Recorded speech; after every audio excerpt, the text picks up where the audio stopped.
Bonjour et bienvenue dans cette courte vidéo d'introduction à l'outil graphique introduit dans la dernière version bêta de Covirtua Cognition.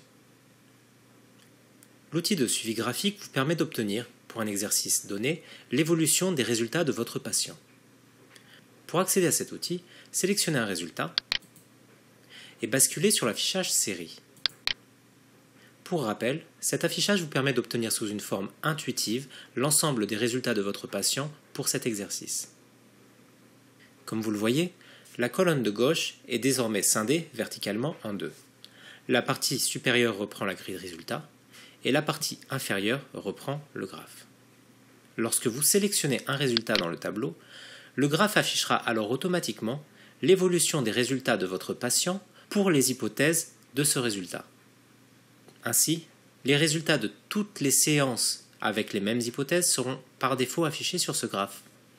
Vous retrouverez la date en abscisse et la donnée de résultat en ordonnée. Si un résultat contient plusieurs données, par exemple le temps, le pourcentage d'échecs, le nombre d'erreurs, chacune de ces données apparaîtra sous le graphe. Sélectionnez le nom de la donnée pour la mettre en avant sur le graphe immédiatement. Si le graphe vous paraît surchargé, vous pouvez décider de masquer ou d'afficher des données en jouant sur l'icône œil présente à côté de chaque nom de données. Vous pouvez aussi directement sélectionner les résultats d'une session en cliquant sur les éléments du graphe. Comme je l'expliquais précédemment, par défaut, le graphe va afficher tous les résultats reprenant les mêmes hypothèses que la sélection.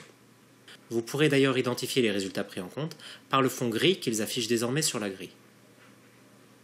Si les critères de sélection des résultats pris en compte vous paraissent trop restrictifs et que vous souhaitez élargir ces critères de sélection, vous pouvez cliquer sur l'icône Outils présente à côté du graphe.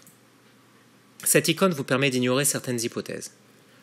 Ainsi, dans notre cas, nous pouvons par exemple choisir d'ignorer l'hypothèse type d'affichage des objets pour prendre en compte tous les résultats, que l'affichage soit de type nom, image ou image plus nom. L'outil graphe, en dépit de son apparente simplicité, permet d'effectuer une analyse assez poussée de l'évolution des résultats d'un patient. En activant ou désactivant les hypothèses prises en compte, vous pourrez ainsi voir si une hypothèse impacte directement les résultats de votre patient. Merci, à bientôt.